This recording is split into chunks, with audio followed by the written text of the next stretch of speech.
ก่อน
good afternoon, good night, wherever you are. From me, from sunny California, from Anissa, we welcome you again this Friday. First thing first, big happy birthday week for the maestro, 101st birthday. A lot of you send in a lot of messages, shared photographs and stuff. For that, I have to thank you very, very much. And also thank you for joining Yogesh Bhai's live Instagram webcast. It was fun to do that as well. So yeah, so I just started off today with a couple of Abaji's Qaidas. Yeah, the first one was and at one time I was just listening to some recording way back when he was here in San Francisco, and he was sitting around and he sort of touched on another aspect of it. Was instead of Ghena Dete Dagena, he went Ghena Dete Dagena.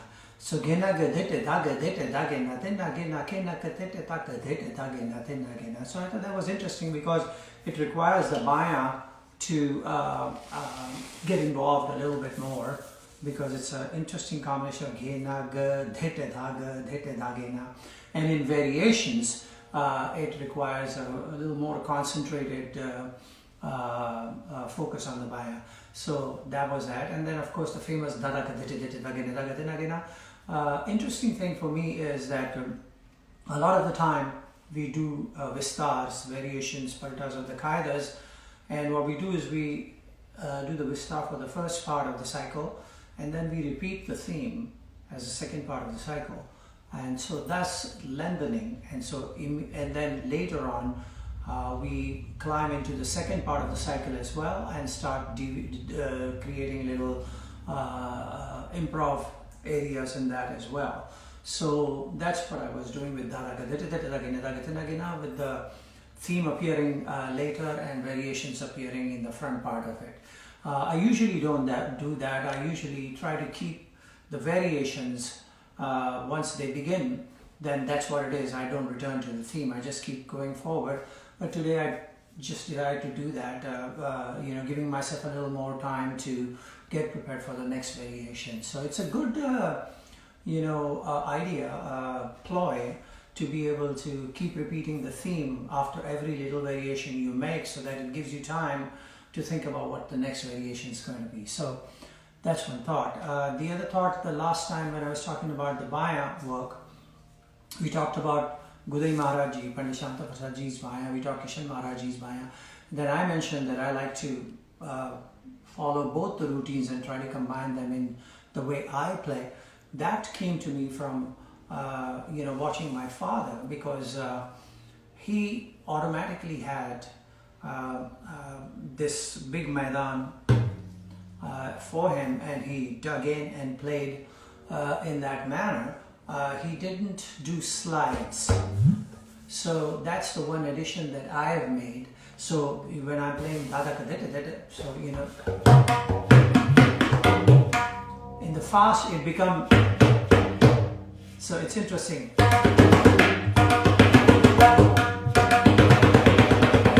So it just lends a little bit more punch to the dete.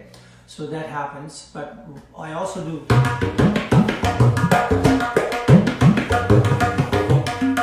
That's an addition for me on my side. So that's what I meant when I said that I follow my father's approach to the Baya and then add a little bit of that element to it.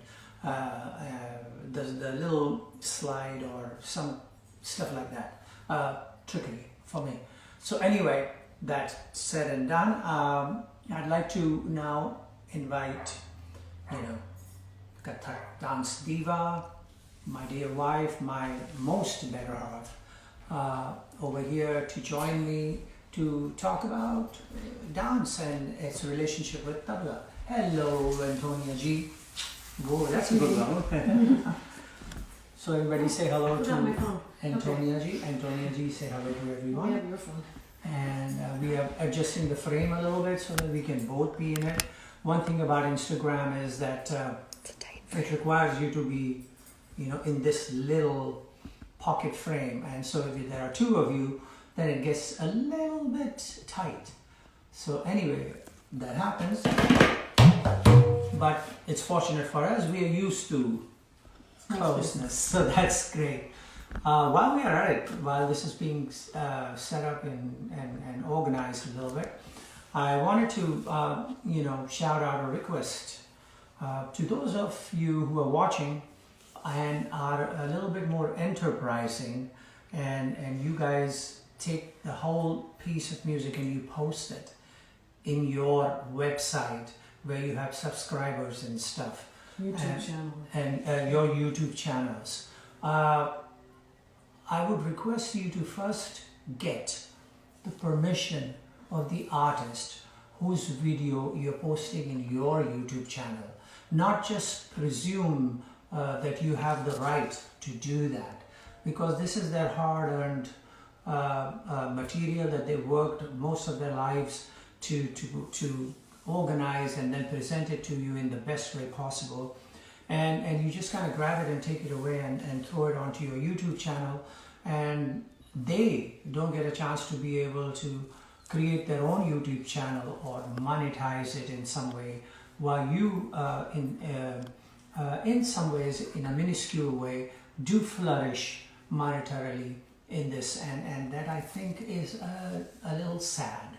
So my request to you all out there is not just me, but all the musicians who are performing.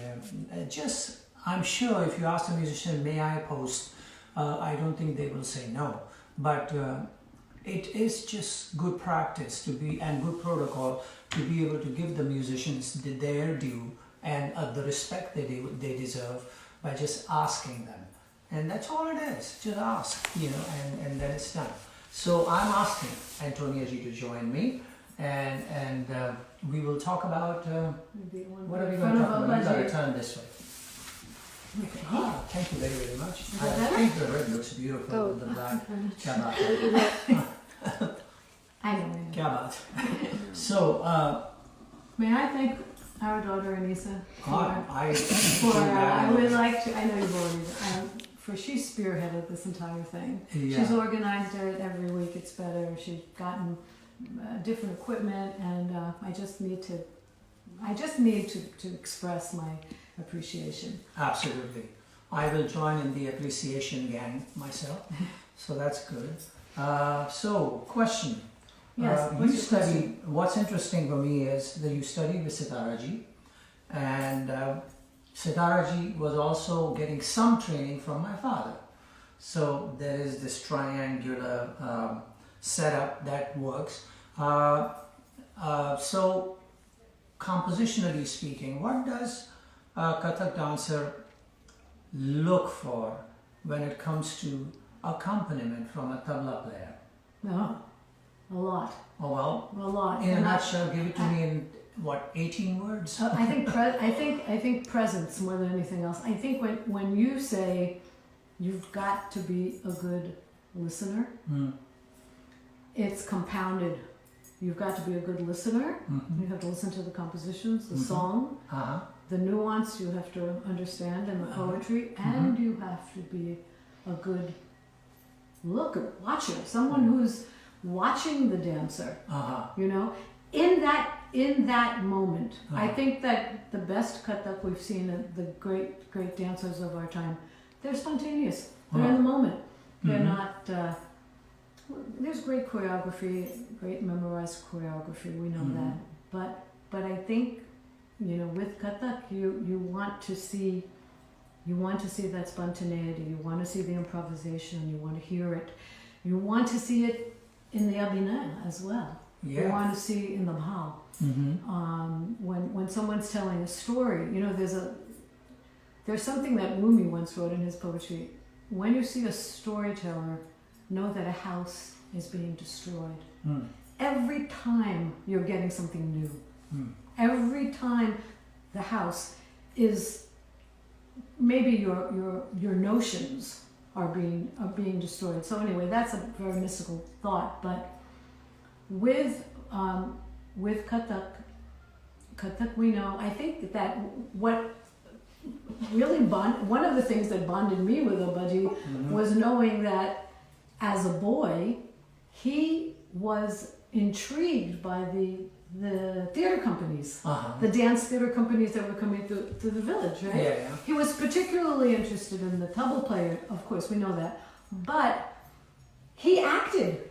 Yeah, he did. One day he showed me, see Did this? you guys know that my Did you father know that acted your grandfather not acted? only on stage, he was also the second leading man in a movie, which I'm struggling to find, and so someday we will find that. He had a scar, and he said, "You see this? I was supposed to be stabbed, and the other actor missed the pouch of blood, and he stabbed me instead." So he had this, and of course, a composer we know, but such a consummate singer, such a consummate musician. He could come home after performing, let's say, with Raviji, big concert, big dinner afterwards. Okay, let's just stay a few people. He would sing till 5 a.m. Yeah, he would. He would just be so, he was like a man possessed. Yes. Zakir just mentioned you heard something of one of his sessions here. Yeah. And I always feel very bad that when he was here with us, students, or wherever, we would meet him, any of his students all over the world, we all know how he never, even my Guruji Satara Devi, she would say, like every Guru, he's a fountain. He was a fountain. And he would just continue and continue and continue. And one day he was sitting at our house, where we used to live, not far from here. Yeah. And he was reciting so much, and he just looked down, and then he just looked up, and he said, "Please, how much can one man take?" Because it was just almost like he was, it's like someone possessed, and I think that doesn't stop. No, that doesn't stop. That was going on and on and on until his last days. Okay. And same thing with my Guruji. Yeah. So I just want to add my 2 bits to what Tony G just said about expecting something from a tabla player. Now, I'll give you examples of pockets of tabla players.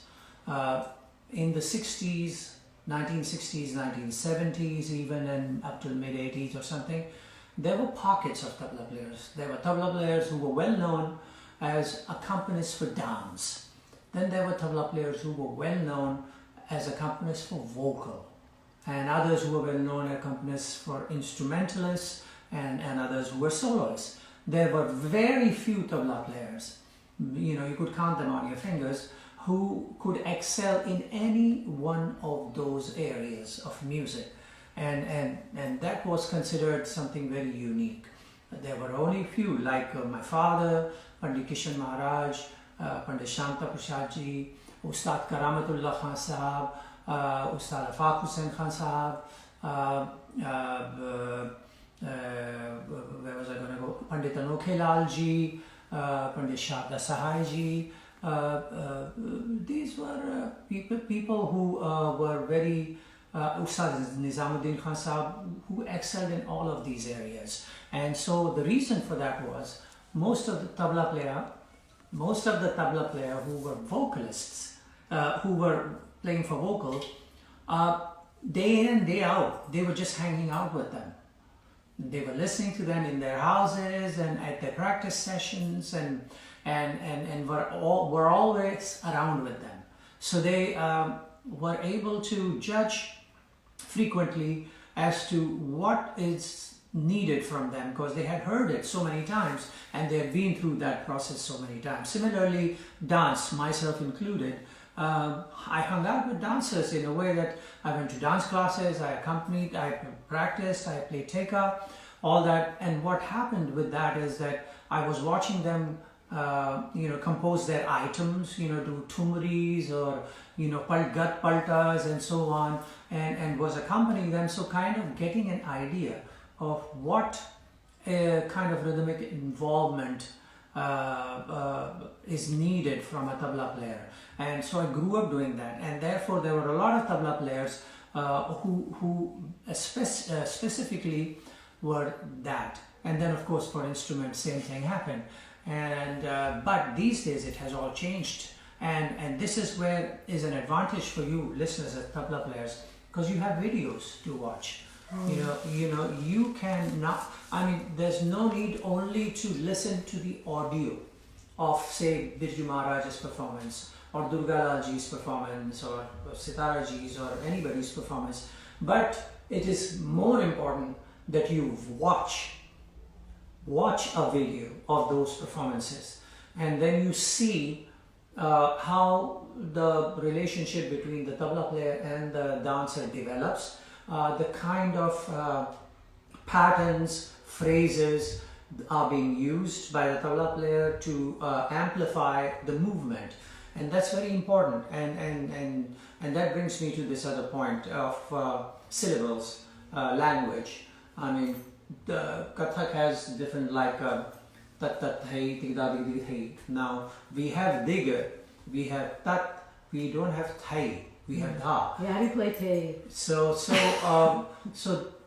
you have to adjust. You have to find the closest possible sound that you can come up with to be able to do that. Now, there's a little bit of a hurdle there. You can get the closest possible sound and make it just right, but at a certain speed, you might not be able to execute in combo those closest possible sounds.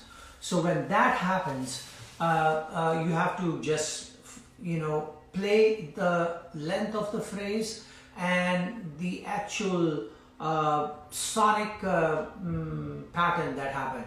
So if you have tig da dig dig thai, tig da dig dig thai, you have kat dha tere kite da, or kite ta kate kite din. Thai could be thin. Now thai could have emerged from the syllable thin. Now you have thun, for instance, in Kathak, kite ta thun thun.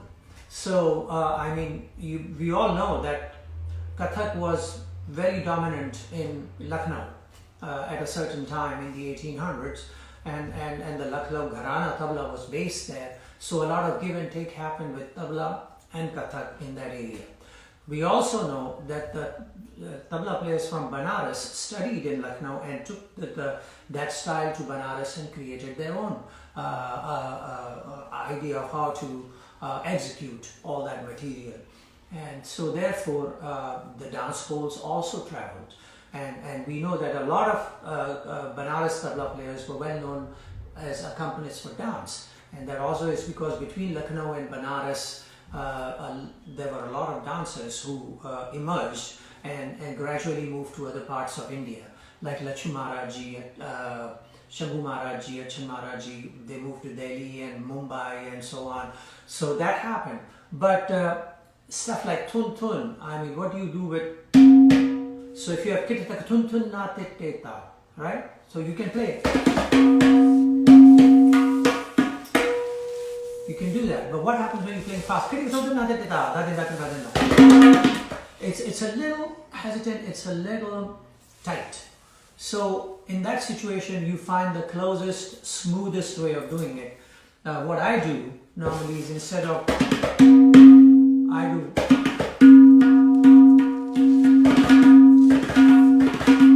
so, and I can play it fast and relaxed. It's very important that you are able to play relaxed so that you can concentrate on being in time. If you're concentrating very hard on just executing the phrase, you may lose the time, one, and secondly, you may lose the connection to the next phrase coming up. So relaxing is an important thing. So if that's fine. Now that sounds more closer.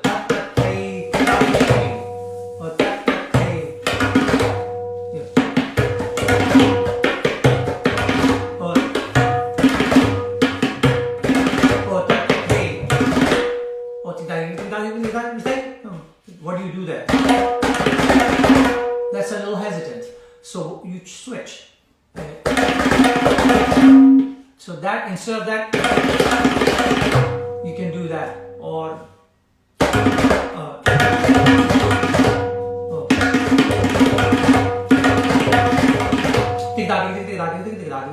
So you can do that and find syllables that relate to tabla, like tat tat ta drige jan jan. Now where do you get the jan jan?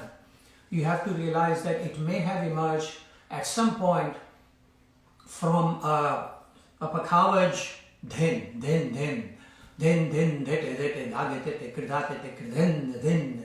So dhan jan. And what the Kathakar did that was that he took those syllables and related it to a sound or an instrument that he could execute, like chan chan, you know, something like that. And so that's where the sounds might have emerged eventually, but in its core, in its inception, tabla and pakhavaj were the instruments from where the sounds to Kathak were adopted and then modified, or how do you call that? You know, somehow created in a hybrid form. Do you agree? But yes, but between pakhavaj and tabla, you mean? Yeah, absolutely. Yeah, I think you have a lot of compositions that, you know, you think they have the power of, to have a certain, they sound like they're starting with like so that it sounds like a tabla. Yeah, I mean, one of the compositions that Biju Maharaj ji does is a Lucknow tabla composition, like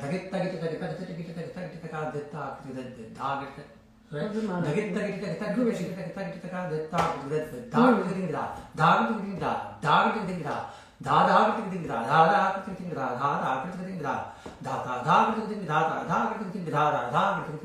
I've heard this composition played by Khalifa Wajid Hussain Khan Sahab and Ustad Zakir Hussain Khan Sahab in Lucknow. So it obviously had roots there, and I don't know if they got it from Bindadin Maharaj ji or so on, or the tabla bowls were taken and changed and modified. So these are things that will help you to realize that it is not necessary that you have to execute exactly. For instance, I could be so I could be thinking that. So even if I don't even play, I could just be going. I could do any of that as long as I get the highlights of the phrase where a particular syllable jumps at, like like the rest. That's okay.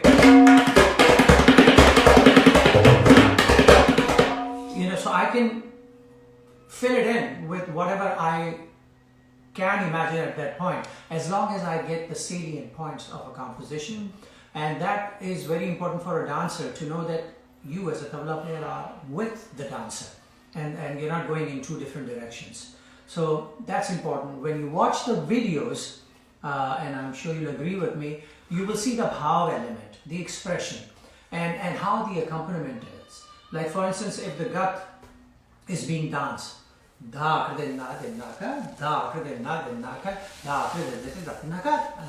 you've seen that, and you've seen that you know, a tabla player and a pakhavaj player have executed that rhythmically for the dancer. So now you know that that's what is expected of you. So when you see that palta, you do that. When you see a dancer look at a certain angle, you know how to amplify that. If you just watch the videos, it's very important. So we come back to one of the things I said in one of the beginning classes: you must listen, you must watch. And that's the advantage I had, because my father took me to all the concerts since I was like, no, maybe that high. And sent you to Guruji's house to accompany the dance class. Yeah, accompany the dance class and so on. Speaking of Abbaji, he also composed for dance, correct? Absolutely, I'm sure he did. I mean, he did so many films. I'm sure there was dance, and also he wasn't, you know, he didn't teach me too many compositions per se that were, let's say, dance compositions. But he did, of course, you know. Do you have one? I think Talking High just reminded me of this a couple of years ago.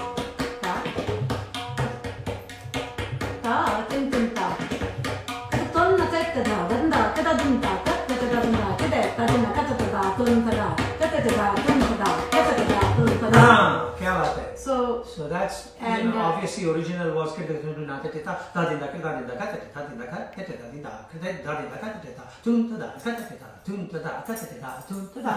that was, you know, I know them because I played, you know, in classes, and then and for many years played with all the dancers in India, and myself, and I think Latif Ahmed Khan Sahab were two tabla players who were regularly called upon to accompany dance. So yeah, so that's there, and then so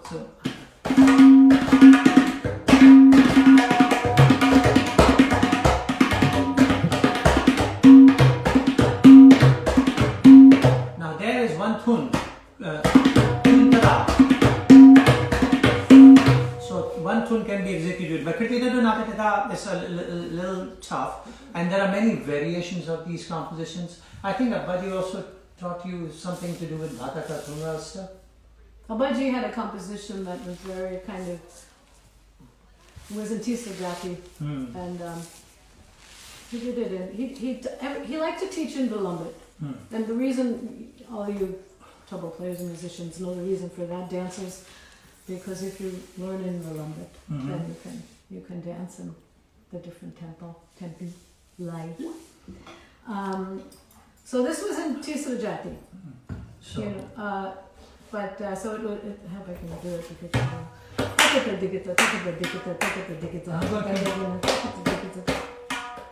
no, play the way he taught it.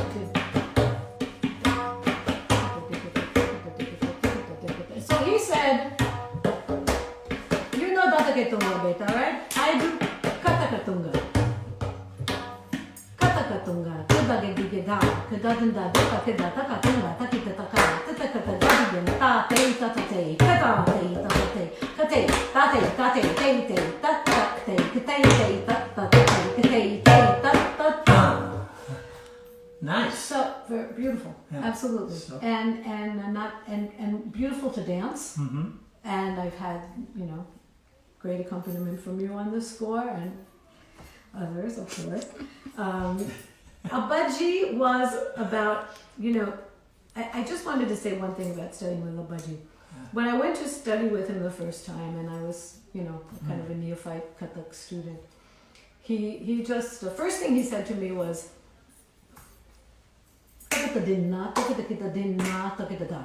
Beta, what is the jati? And he had this way of teaching where, luckily I guess, Misha, I don't know how it happened, he had this way of teaching where he would recite something and, you know, bring it to somebody and say, okay, what's the palla? A tihai. What's the palla? Or he'd recite a palla and he'd say, bring it to some. Yeah. So he was the kind of guru that all the great gurus, certainly my Guruji Satya Devi, bring you to a place where you can go on. You can discover for yourself. For yourself. And I think that's one thing that you keep saying, you know, there's a lot of carbon copies. Nobody, you didn't want to, you know, you realized you couldn't just be your father. Guruji used to say, okay, yeah, fine, go ahead, copy me, keep copying me.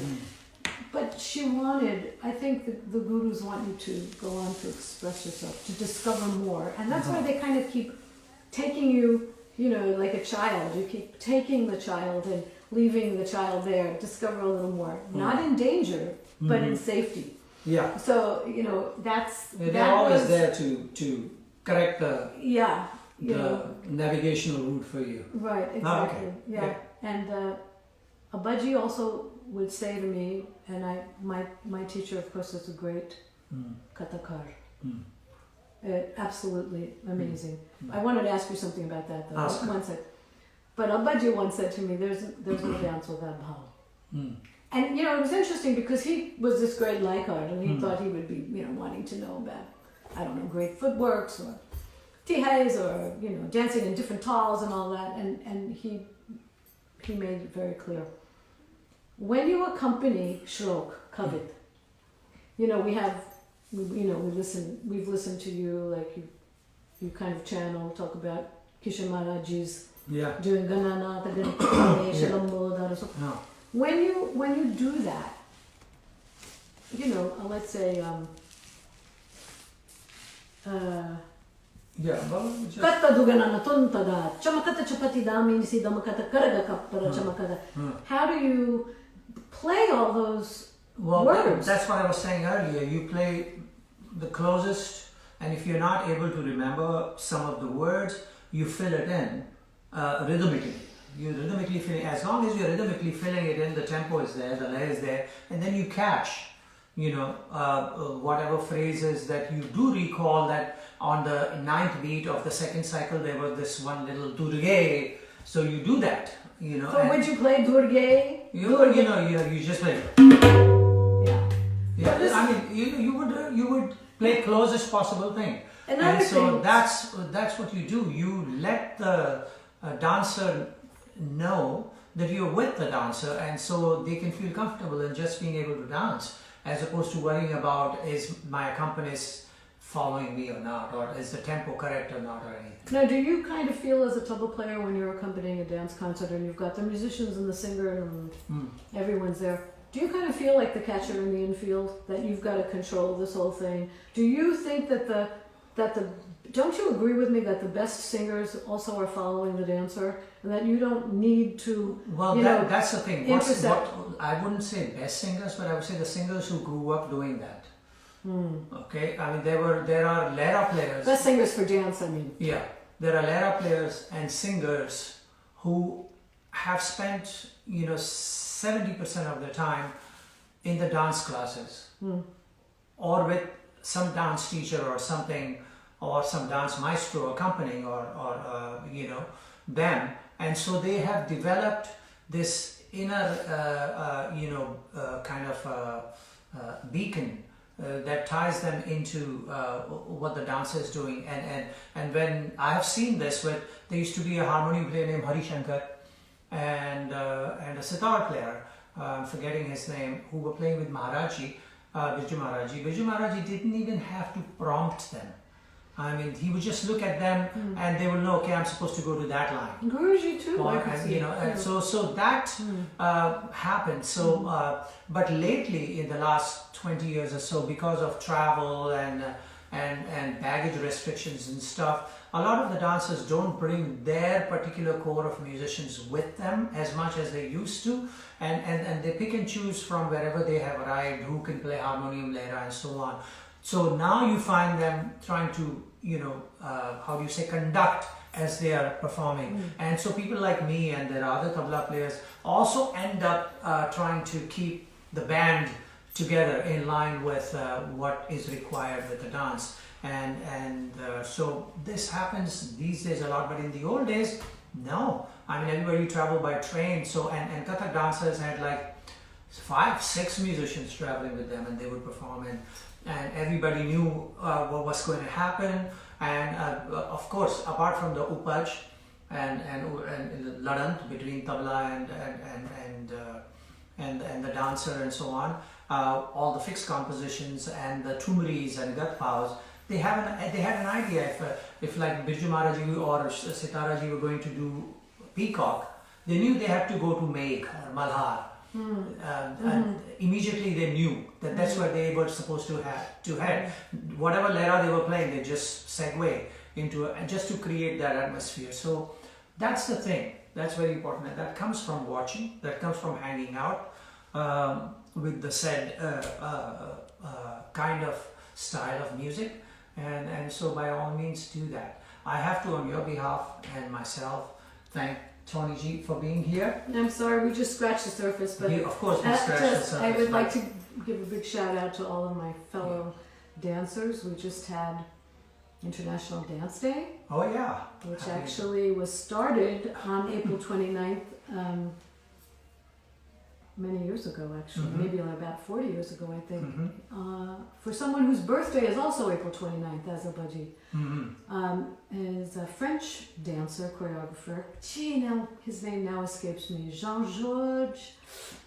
Yeah. And his cohort, I can't remember. Oh, she was Marie Saleh, a lot of women dancers, of course. Oh, and I also want to give a Get shout short out. shrift. Shout out. Can I just finish? Yeah.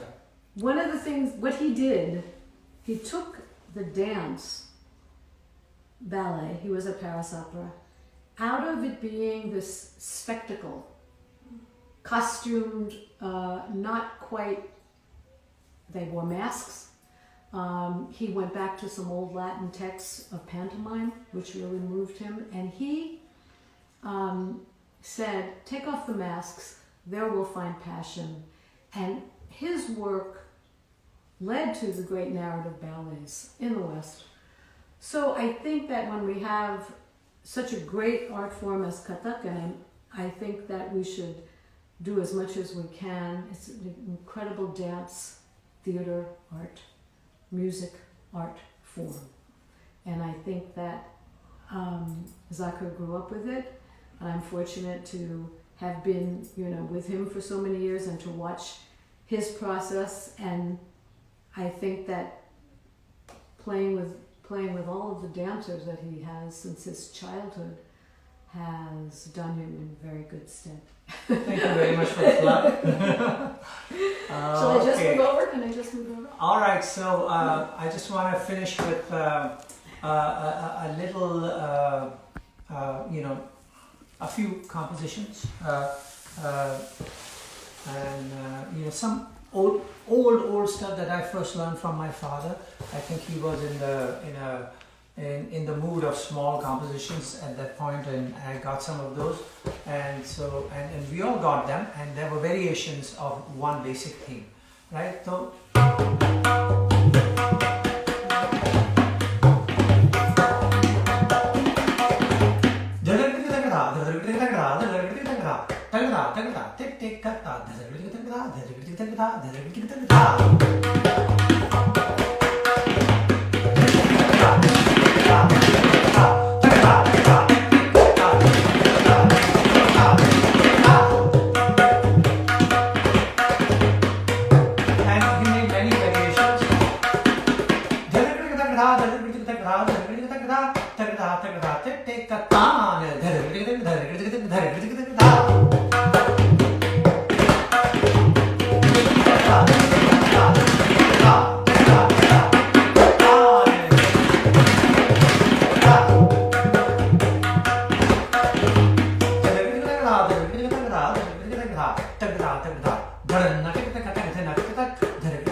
So, be safe, be watchful, social distancing, take care of yourselves, masks, whatever you can do to be able to stay healthy, do that. I don't know. May 3rd, I for India. I can't tell. Say. Oh, I for India. May 3rd. I for India.